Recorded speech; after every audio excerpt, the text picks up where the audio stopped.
Chapter 8 of The Amateur Emigrant. This recording is in the public domain. The Amateur Emigrant by Robert Louis Stevenson. Chapter 8. As we drew near to New York, I was at first amused and then somewhat staggered by the cautious and the grisly tales that went the round. You would have thought we were to land upon a cannibal island. You must speak to no one in the streets, as they would not leave you till you were rooked and beaten. You must enter a hotel with military precautions, for the least you had to apprehend was to awake next morning without money or baggage or necessary raiment, a lone forked radish in a bed, and if the worst befell, you would instantly and mysteriously disappear from the ranks of mankind. I have usually found such stories correspond to the least modicum of fact. Thus I was warned, I remember, against the roadside inns of the Cevennes, and that by a learned professor, and when I reached Pradelles the warning was explained. It was but the far-away rumour and reduplication of a single terrifying story already half a century old, and half forgotten in the theatre of the events. So I was tempted to make light of those reports against America. But we had on board with us a man whose evidence it would not do to put aside. He had come near these perils in the body. He had visited a robber inn. The public has an old and well-grounded favour for this kind of incident, and shall be gratified to the best of my power. My fellow passenger, whom we shall call M'Houghton, had come from New York to Boston with a comrade seeking work. They were a pair of rattling blades, and leaving their baggage at the station, passed the day in beer saloons, and with congenial spirits, until midnight struck. Then they applied themselves to find a lodging, and walked the streets till 2, knocking at houses of entertainment, and being refused admittance, or themselves declining the terms. By 2 the inspiration of their liquor had begun to wear off. They were weary and humble, and after a great circuit found themselves in the same street where they had begun their search, and in front of a French hotel where they had already sought accommodation. Seeing the house still open, they returned to the charge. A man in a white cap sat in an office by the door. He seemed to welcome them more warmly than when they had first presented themselves, and the charge for the night had somewhat unaccountably fallen from $1 to $0.25. They thought him ill-looking, but paid their quarter apiece, and were shown upstairs to the top of the house. There, in a small room, the man in the white cap wished them pleasant slumbers. It was furnished with a bed, a chair, and some conveniences. The door did not lock on the inside, and the only sign of adornment was a couple of framed pictures, one close above the head of the bed, and the other opposite the foot, and both curtained, as we may sometimes see valuable water-colours, or the portraits of the dead, or works of art more than usually skittish in the subject. It was perhaps in the hope of finding something of this last description that M'Houghton's comrade pulled aside the curtain of the first. He was startlingly disappointed. There was no picture. The frame surrounded, and the curtain was designed to hide, an oblong aperture in the partition, through which they looked forth into the dark corridor. A person standing without could easily take a purse from under the pillow, or even strangle a sleeper as he lay abed.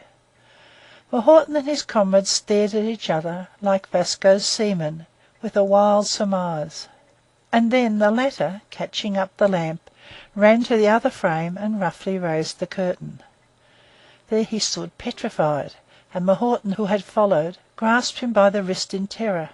They could see into another room, larger in size than that which they occupied, where 3 persons sat crouching and silent in the dark. For a second or two these 5 persons looked each other in the eyes. Then the curtain was dropped, and M'Houghton and his friend made but one bolt of it out of the room and downstairs. The man in the white cap said nothing as they passed him, and they were so pleased to be once more in the open night that they gave up all notion of a bed, and walked the streets of Boston till the morning. No one seemed much cast down by these stories, but all inquired after the address of a respectable hotel, and I, for my part, put myself under the conduct of Mr. Jones. Before noon of the second Sunday we sighted the low shores outside of New York Harbour. The steerage passengers must remain on board to pass through the Castle Garden on the following morning, but we of the second cabin made our escape along with the lords of the saloon, and by 6 o'clock Jones and I issued into West Street, sitting on some straw in the bottom of an open baggage waggon. It rained miraculously, and from that moment till on the following night I left New York there was scarce a lull and no cessation of the downpour. The roadways were flooded, a loud strident noise of falling water filled the air, the restaurants smelt heavily of wet people and wet clothing. It cost us but a few minutes, though it cost us a great deal of money, to be rattled along West Side to our destination, Reunion House, No. 10 West Street, 1 minute walk from Castle Gardens, convenient to Castle Garden, the steamboat landings, California steamers, and Liverpool ships. Board and lodging per day $1, single meals 25 cents, lodging per night 25 cents, private rooms for families. No charge for storage or luggage. Satisfaction guaranteed to all persons. Michael Mitchell, proprietor. Reunion House was, I may go to the length of saying, a humble hostelry. You entered through a long bar-room, thence passed into a little dining-room, and thence into a still smaller kitchen. The furniture was of the plainest, but the bar was hung in the American taste, with encouraging and hospitable mottoes. Jones was well known. We were received warmly, and 2 minutes afterward I had refused a drink from the proprietor, and was going on, in my plain European fashion, to refuse a cigar, when Mr. Mitchell sternly interposed, and explained the situation. He was offering to treat me, it appeared. Whenever an American barkeeper proposes anything, it must be borne in mind that he is offering to treat, and if I did not want a drink, I must at least take the cigar. I took it bashfully, feeling I had begun my American career on the wrong foot. I did not enjoy that cigar. This may have been from a variety of reasons, even the best cigar often failing to please if you smoke 3/4 of it in a drenching rain. For many years America was to me a sort of promised land. Westward the march of empire holds its way. The race is for the moment to the young. What has been and what is, we imperfectly and obscurely know. What is to be yet lies beyond the flight of our imagination. Greece, Rome, and Judea are gone by for ever, leaving to generations the legacy of their accomplished work. China still endures, an old inhabited house in the brand new city of nations. England has already declined since she has lost the States, and to these States, therefore, yet undeveloped, full of dark possibilities, and grown, like another Eve, from one rib out of the side of their own old land, the minds of young men in England turn naturally at a certain hopeful period of their age. It will be hard for an American to understand the spirit. But let him imagine a young man who shall have grown up in an old and rigid circle, following bygone fashions and taught to distrust his own fresh instincts, and who now suddenly hears of a family of cousins all about his own age, who keep house together by themselves and live far from restraint and tradition. Let him imagine this, and he will have some imperfect notion of the sentiment with which spirited English youths turn to thought of the American Republic. It seems to them as if, out west, the war of life was still conducted in the open air, and on free barbaric terms, as if it had not yet been narrowed into parlours, nor begun to be conducted, like some unjust and dreary arbitration, by compromise, costume forms of procedure, and sad, senseless self-denial. Which of these two he prefers, a man with any youth still live in him will decide rightly for himself. He would rather be houseless than denied a pass-key, rather go without food than partake of stalled ox in stiff, respectable society, rather be shot out of hand than direct his life according to the dictates of the world. He knows or thinks nothing of the Maine laws, the Puritan sourness, the fierce, sordid appetite for dollars, or the dreary existence of country towns. A few wild story books which delighted his childhood form the imaginative basis of his picture of America. In course of time there is added to this a great crowd of stimulating details, vast cities that grow up as by enchantment, the birds that have gone south in autumn, returning with the spring to find thousands camped upon their marshes, and the lamps burning far and near along populous streets. Forests that disappear like snow, countries larger than Britain that are cleared and settled, one man running forth with his household goods before another, while the bear and the Indian are yet scarce aware of their approach, oil that gushes from the earth, gold that is washed or quarried in the brooks or glens of the Sierras, and all that bustle, courage, action, and constraint, and constant kaleidoscopic change that Walt Whitman has seized and set forth in his vigorous, cheerful, and loquacious verses. Here I was at last in America, and was soon out upon New York streets, spying for things foreign. The place had to me an air of Liverpool, but such was the rain that not Paradise itself would have looked inviting. We were a party of 4 under 2 umbrellas, Jones and I and 2 Scots lads, recent immigrants and not indisposed to welcome a compatriot. They had been 6 weeks in New York, and neither of them had yet found a single job or earned a single halfpenny. Up to the present they were exactly out of pocket by the amount of the fare. The lads soon left us. Now I had sworn by all my gods to have such a dinner as would rouse the dead. There was scarce any expense at which I should have hesitated. The devil was in it. But Jones and I should dine like heathen emperors. I set to work asking after a restaurant, and I chose the wealthiest and most gastronomical-looking passers-by to ask from. Yet, although I had told them I was willing to pay anything in reason, one and all sent me off to cheap, fixed-price houses, where I would not have eaten that night for the cost of 20 dinners. I do not know if this were characteristic of New York, or whether it was only Jones and I who looked undinily and discouraged enterprising suggestions. But at length, by our own sagacity, we found a French restaurant where there was a French waiter, some fair French cooking, some so-called French wine, and French coffee to conclude the whole. I never entered into the feelings of Jack on land so completely as when I tasted that coffee. I suppose we had one of the private rooms for families at Reunion House. It was very small, furnished with a bed, a chair, and some clothes pegs, and it derived all that was necessary for the life of the human animal through 2 borrowed lights, one looking into the passage, and the second opening without sash into another apartment, where 3 men fitfully snored, or, in intervals of wakefulness, drearily mumbled to each other all night long. It will be observed that this was almost exactly the disposition of the room in Mahorton's story. Jones had the bed.